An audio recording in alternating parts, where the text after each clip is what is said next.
Et salut, coucou tout le monde, j'espère que vous allez bien. Bienvenue dans la cuisine de Brigitte. Et oui, bienvenue sur ma chaîne YouTube où je te propose toujours des recettes légères et gourmandes. Si tu n'es pas encore abonné, va vite le faire. Vite, appuie sur la petite cloche pour t'abonner. Comme ça, tu recevras les notifications à chaque fois qu'il y a une nouvelle vidéo. Et aussi, n'hésite pas à rejoindre mon groupe Facebook qui s'appelle Bienvenue dans la cuisine de Brigitte où tu retrouveras toutes les fiches recettes. De toute façon, je te mets la liste des ingrédients dans le descriptif de la recette. Voilà.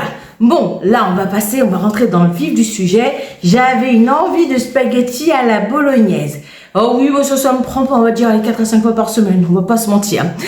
Et puis voilà, quoi. Sauf que bon, j'ai prévu des féculents ce soir, hein, vu que je vais faire des nouilles sautées. Donc, à midi, je vais essayer de ne pas en prendre. Et comment je vais me faire des spaghettis bolognaises sans prendre de féculents? Bah, si je vais me faire des spaghettis de carottes, et ben ouais, tout simplement. J'ai déjà essayé des pâtes de konjac, je sais que certaines aiment. Moi, je n'ai pas accroché du tout. Donc, je cherche toujours une alternative pour manger mes pâtes à la bolognaise. Alors, franchement, la courge spaghetti à la bolognaise, si tu n'as pas encore été voir la vidéo, va vite la voir. Comme ça, septembre-octobre, quand les courges spaghetti arrivent, tu fais le stock parce que c'est vraiment top. Mais là, je vais me faire donc des spaghettis de carottes tout simple avec une sauce bolognaise. J'avais déjà fait un dur de spaghetti carbonara où je mélangeais une partie de spaghetti de carottes et une partie de spaghetti de pâte, on va dire.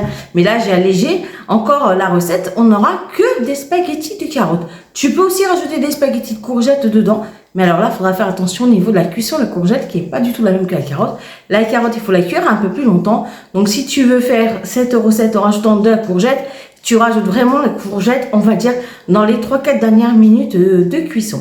Voilà, tout simplement. Bon, je te laisse voir le défilé de la recette et on se retrouve tout de suite après pour la dégustation. À tout de suite. Alors, tu épluches tes 2 carottes. Tu vas pouvoir ensuite les tailler en spaghettis. Tu verras, moi j'ai pesé, il y en avait à peu près pour 200 grammes, 204 grammes pour être précis.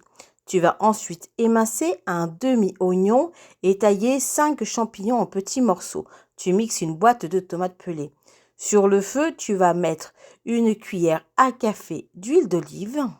Tu vas pouvoir faire revenir ton demi-oignon dedans. Tu vas pouvoir rajouter ensuite ton steak haché à 5% de matière grasse. Tu vas bien sûr saler un peu. Voilà, tu fais revenir. Tu rajoutes un peu d'ail. Tu rajoutes le reste de tes champignons. Voilà. Et ensuite, tu vas pouvoir y mettre un peu de thym ou d'herbe de Provence et rajouter ta boîte de tomates pelées. Tu ajustes le sel si besoin. Voilà. Et tu vas laisser avec tes carottes mijoter tout ça. D'abord sur feu vif avec le couvercle et ensuite pendant 7 minutes à feu moyen. Voilà, mon assiette est dressée. J'ai pesé 15 grammes de parmesan. Ah oui, mais je peux me faire plaisir en même temps. Oh, ça va être grandiose. Voilà. Il y a de quoi faire. Parmigiano. On va être bien. Et puis bien sûr, la petite touche finale. On va ciseler un peu de basilic par-dessus. Et là, je ne vous dis que ça. Ça va être excellentissime.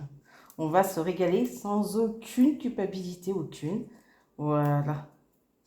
Bon, on va se retrouver pour la dégustation. Allez, à tout de suite.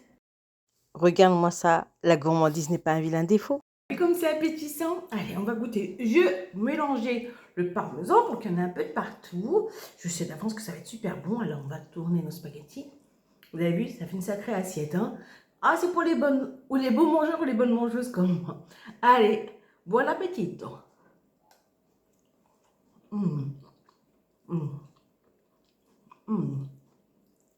C'est bon.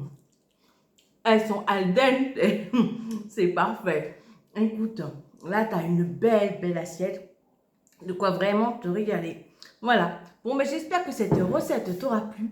Moi, j'ai eu plaisir à la partager avec toi. Et je te dis à très vite pour de nouvelles vidéos. Bisous. Ciao, ciao.